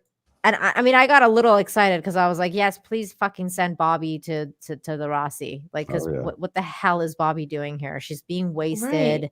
Right. The whole crew needs to be together now. This is the 6th and final season. We need the whole crew together. Something's going to happen. Something's got to happen. And Bobby's got to be there for it. So I think that this is what's happening now. Bobby's being sent to the Rossi. And I don't know what Avasarala's plan is, but I know Gary knows because he's read the books. Can you give us it? A hint? Come on, Gary. One hint. No, because it's different. Yeah, I don't want to do that. We'll wait. Okay. You're gonna wait? Okay, we're gonna We'll wait. So how about this then? Jane, tell us your theory about what the plan is. Jane theory. Tell us your plan. What is Avasara's your theory about what Avasara's plan is? I think her plan is maybe to hijack whatever it is the Rocinante finds and turn it against the Free Navy. Maybe her plan is to go against Marco directly now, and attack him where and when he least expects it. Reprogram some of those engines on the and point them somewhere else. Yeah, I think she so wants to destroy that place that they kind of highlighted today. I forget what it's called. Ceres, so whatever. I think she wants to destroy that place. So I think she's gonna. I agree with you, Jane. I think she wants to kind of like point those things towards this station and take them all the fuck out. Kill them all and let God sort them out, like the old American way. The Earther way. The Earther way. What about you, George? What's your theory? If it was me, what I keep thinking is she's going to point him towards the Belter headquarters. Yeah, that's it. Ceres Station. That's about it. And he's just publicly named it their capital. So. Right, because of that, because he named it. Because she needs to have a big win. That's what she said, is we need something big to bring everyone together. Well, and that's the thing that they had a fight about last season. They were like, should we destroy the station? And then they were like, no, but there's kids on here. And she was like, you got billions of kids here. War is war. Yeah, that's all's fair in love and war, right? I mean, and again, the only thing I can think that would ever change that is if you have an outside enemy which draws everyone together the same way you had throughout history with us. Yeah. I don't know if they're gonna come in episode 2 though. I think they're gonna wait till at least episode 3 and 4 before they give us the big bad and unify everyone. You think there's enough time for that?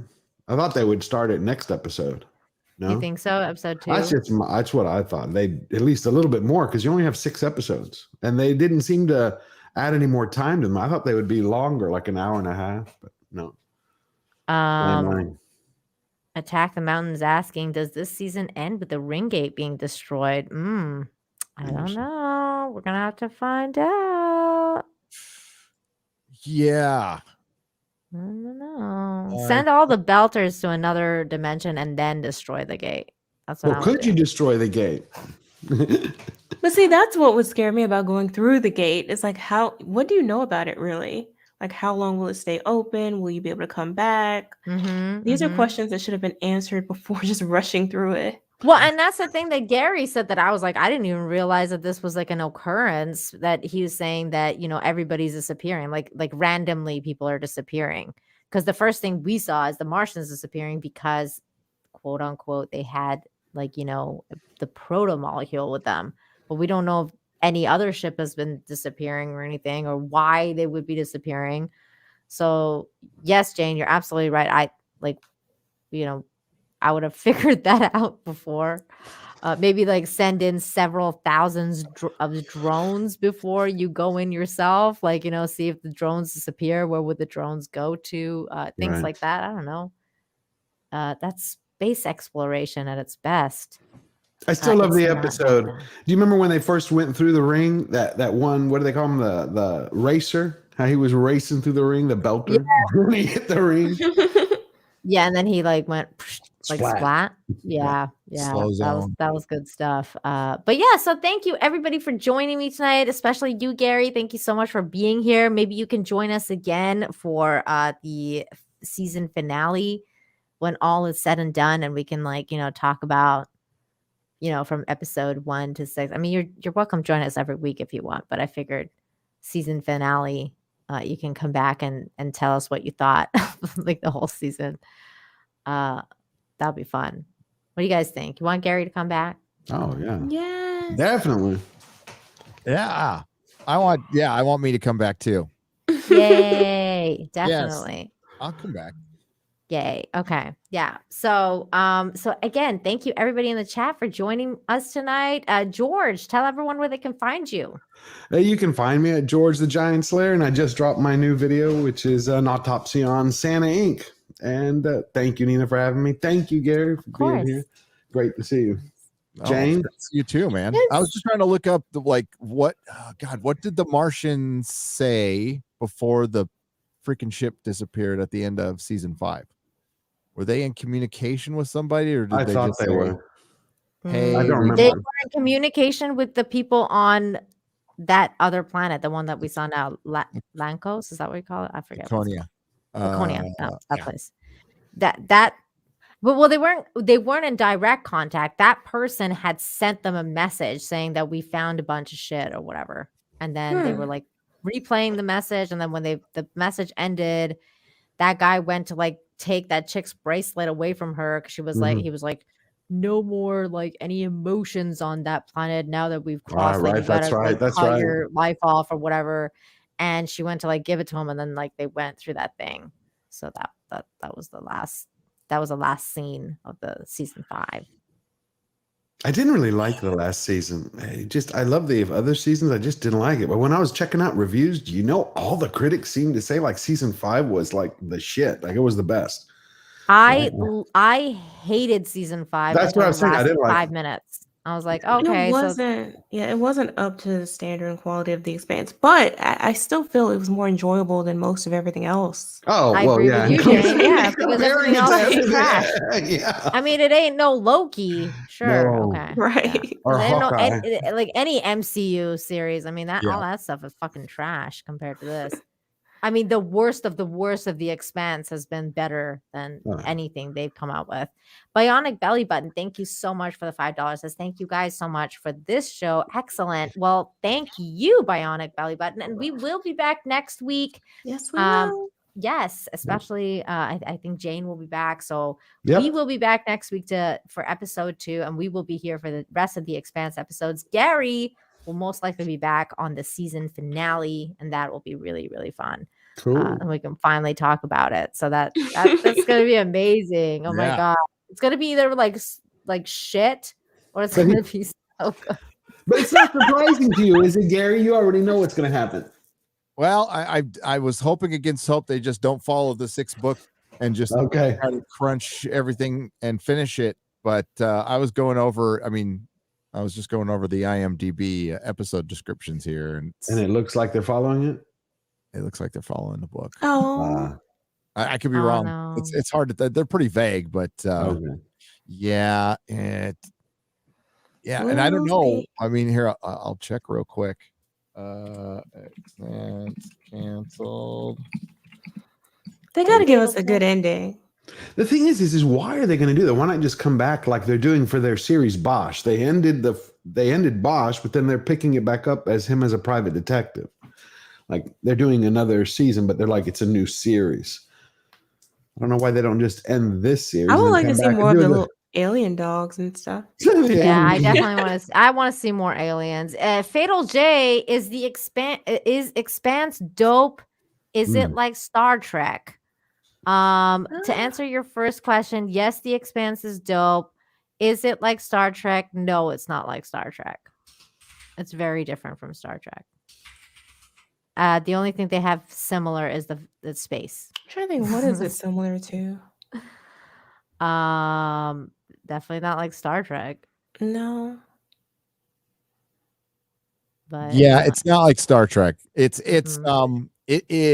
started out as kind of Game of Thrones in space, right? Yeah. You had 3 factions fighting each other, and there's a presence from outside the solar system threatening everybody.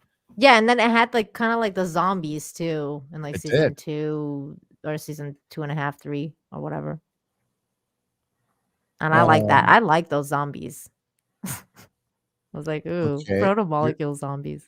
Here's what the authors say. I feel like it's a satisfying end to the story we've been building over the first 5 seasons. I think one of the things is sort of an outmoded idea is the idea of being canceled. So you can refuse to believe it or not, but it's not going to be on Amazon anymore. Alcon, our studio, is very committed to the IP. They have lots of plans. We'll see what happens after that, but we'll have a satisfying story for the TV arc of this 7th season. The absence of season 7 and the final 3 books For the TV arc, published one doesn't really seem to phase them in the least. Well, of course it can't. I mean, they don't have a lot of choice. I just don't think Amazon was willing to pick it up because Jeff Bezos was a fan and he's a trillionaire. Right. But they still need to make money. Like they still have business to do. And they've got other shows right now. They've got they're screwing up Wheel of Time, Lord of Rings. Lord of Rings next. Oh my God. I saw the first 10 minutes of Wheel of Time. It was sad. It was just sad. Like, would they have all that money? What the hell did they do with it? They were throw it away, apparently. I know, but they didn't use it on some of the costuming. Donate it to BLM. I don't know. They don't do Coke anymore. That would have made more sense. Tell that to Amy Pascal. Oh yeah, no, she's still on Coke. But she's doing Coke for everybody, man. Like, damn. He was tight in that interview. So I just thought with the money that they were spending per episode, it would just have a more Game of Thrones quality. Even the magic isn't cool looking. Like, how do you mess that up? That's why I said it looks like they funneled the money somewhere else. Like, yeah, you get $1 million, the other $9 million per show, go over here. Because I'm afraid they're going to do that to Lord of the Rings. Oh, they're going to do it to Lord of the Rings. They're definitely doing it to Lord of the Rings. I think they're getting off on killing Lord of the Rings, which is really fucking weird, man. All these people and their weird, I don't know. They do, yeah. But it's interesting that they use television arc. I wonder if that means that they're going to make movies. Yeah, that's what I'm thinking too, and maybe they could show up on Netflix or something. Maybe you mean The Expanse? Like how? Yeah. Like okay. You don't think Netflix will pick it up or someone else?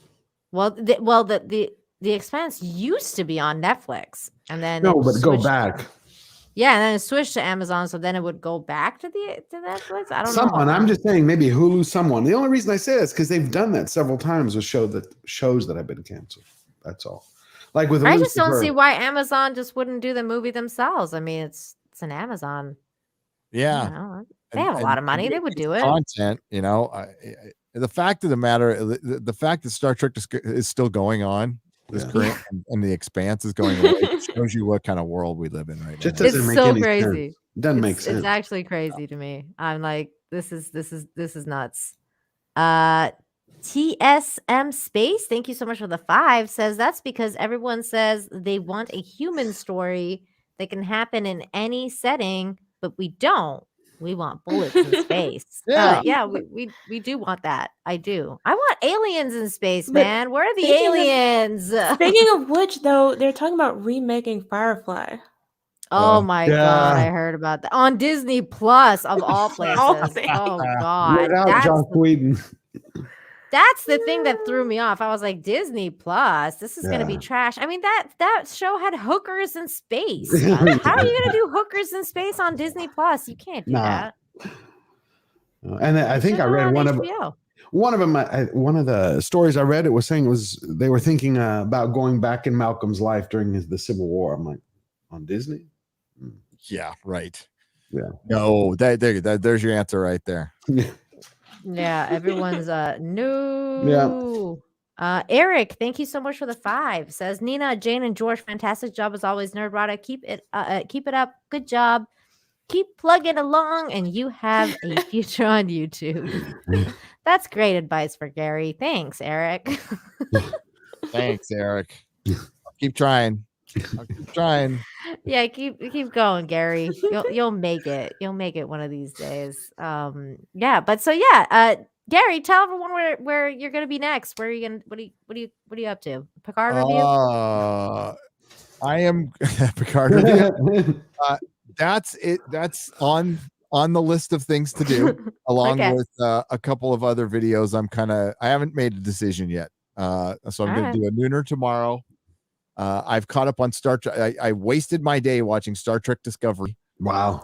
Three episodes in a row. How was it?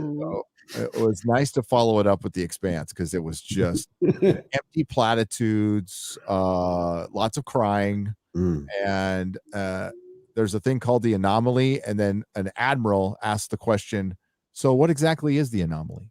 Oh my God. I'm like, this is dumb. This is like really, really dumb. Aren't the admirals supposed to know the answers? What the fuck? Well, it's an anomaly in it of itself. Right. We don't know that's why it's called an anomaly. It's an anomaly. You don't know what it is. It's an anomaly. The anomaly is Perry pointed this out. He sent me a picture and he's like, it's a giant space vagina. And it is. Oh my God. Space vagina flying around in space, destroying everything. Now I gotta look it up. Now I gotta look it up. Can you share the picture of the space vagina, please? I can see. Hang on. Are there breasts with the space vagina? Just anywhere near the area? Just curious. I thought maybe somebody had studied the anomaly and told the admiral what the anomaly was. He asked what the anomaly was, but that question in of itself is dumb because it's an anomaly. Yeah, because it's an anomaly. Here we go. I got a picture of it. You got to turn it sideways, though. I know I got to go through this dumb.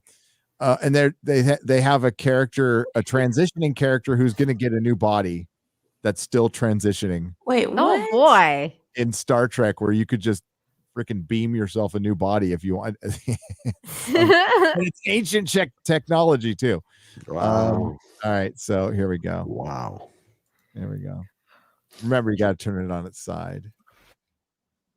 But there's your anomaly.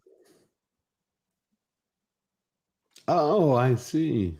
Looks like an eye. My. Too. Yeah. It's 5 light years across, and it can change directions, and everybody's dead, but I think everybody will come back, and I don't care because it's just the latest cataclysm of a dumb cataclysm. We had the burn last season, which ended up being caused by a mentally challenged Kelpian who missed his mommy. Oh my God! It was some of the worst stuff you've ever seen. Who's writing this stuff? Wow, that is a space vagina. Can I just? It reminds me actually a little bit of Metzger's Star Trek. You know where Michael Jackson pops out of the middle? Like I'm waiting for him to come out of it. I can't say the name of that show. Oh my God! They haven't done that in a while. I wonder if they stopped doing it. Tim Stock for 5 says, do you all think that Witcher 2 season 2 will be Witcher season 2 will be better than season 1? Season 2 drops this week. Looking forward to it. Merry Christmas, you filthy animals. Merry Christmas to you, Tim. I want it to be. Yeah. Very badly. I want it to be, but I think series just aged up too much. I'm not sure what they're gonna do with her and the relationship between her and the Witchers. I don't know. I'm just confused. Yeah, she's supposed to be like a lot younger, right? She's supposed to be like 13, 14, and now she's like 18. She's like a grown woman. Yeah, I'm like, I don't know how this is gonna work out. And they're adapting the freaking game. They're mixing in the game and oh no, they're actually doing the game too. I thought that PS5 has a new edition coming out. I mean, the books. I mean, it is the girl that's the key to everything, but in the books, I think the story is told well. I love the lore. It's weird. The books like set up this amazing lore that they don't get into enough. I like it's way more interesting. Yeah, like the convergence of the spheres. I love that idea. Yeah, and this would be the season for them to delve into that a little bit more. But the animated, I mean, they get into that a lot in the video game too, Gary, with the spheres and everything like that. That's good because I'll be playing it. The animated. Are you gonna actually play it now? Are you gonna play it on Christmas Day? On Christmas Day, I'm gonna be live streaming it. Oh my God! So Jeremy finally talked you into it. Are you gonna do it on Twitch or are you doing it on YouTube? I don't know. Probably on YouTube. I might do a dual stream on Twitch as well. I don't understand Twitch. This is gonna be epic, you guys. How many times do you think he's gonna boomer everything? This is gonna be amazing. It's gonna be awful. I'm gonna be great. Get out of myself. Gary, are you gonna do it with Ass? Do a dual stream together? I'm gonna be by myself. I'm gonna be. Cool. I don't want any help. This is gonna be funny. Yeah. Oh my God, I'm so gonna be there, Gary. I'm gonna laugh my ass off. It's gonna be amazing. I played that game 4 times. So oh shit, It's great. I haven't played a video game since Red Dead Redemption. Oh, Oh, that's not bad. I thought you were gonna say like from like since like Mario, like Super Brothers or something like that. I didn't like even play those. I did like City of Heroes, Marvel Ultimate Alliance, and Red Dead Redemption. you got to try okay, Ghost that's of not too bad. Tsushima. You're gonna be fine. Yeah, You're gonna it's be actually quite similar. Yeah, Ghost Yeah. of Tsushima. That's a brilliant one. I thought you were gonna be like way more of a boomer. Like I What, don't Atari? know, what's the Well, I wasn't- PC Right. game? Sorry. Like, Yeah, You think he hasn't played since Atari? No. yeah, that's what I the only thought. game I was ever good at. Like since like that, like since you like played that Spider-Man like thing behind you right there, like and then Yeah. and then you're going to Witcher 3. I'm really good at this game. I played this game a lot. So I want to play that game. That game awesome. that's a great game. I played that game before, but not on the I can play 2 characters with that game. Wow. Oh, that's What's your dope. favorite? Yeah, Two I was playing Spider-Man? Hawkeye. The real superhero Hawkeye. Yeah, Yeah, the Hawkeye. Not Kate Yeah, Bishop. I was gonna say, I'm sure it's not Miles Morales because he's not Spider-Man. He's not Spider-Man. He's Miles. No. Well, he's a Spider-Man, but he's not. But he's not the Spider-Man. Exactly. Did you like 200 that? watts. Did you like my little experiment? I did. Experiment on Twitter. I did. Eric July jumped in on that today. I'm gonna. Oh, I didn't see him jump in. Oh, that's good. No, he's getting it. It's the Marvel stands are now as bad as the Last Jedi lovers were. They're as Oh bad. no. Oh, later, either tonight or tomorrow, I'm going to say Steve Rogers is Captain America. Let's see what happens there. Oh, you are. Oh, that's brilliant. I don't know, man. I think your Twitter account might be gone by the next day. might I don't be. know. That's just like Don't blasphemy Stick now. a warning on it. Yeah, pegging Sensitive Carter is going to come content. peg you for that. Yeah. 200 Watt Studios for 2 says, yes, I've been fapping to The Anomaly. What?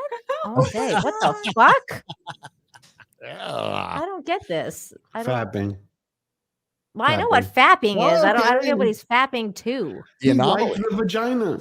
Well, hey, Oh, that vagina picture. I am Team Oh my Anomaly. I want God. him to win. Just like it's luck.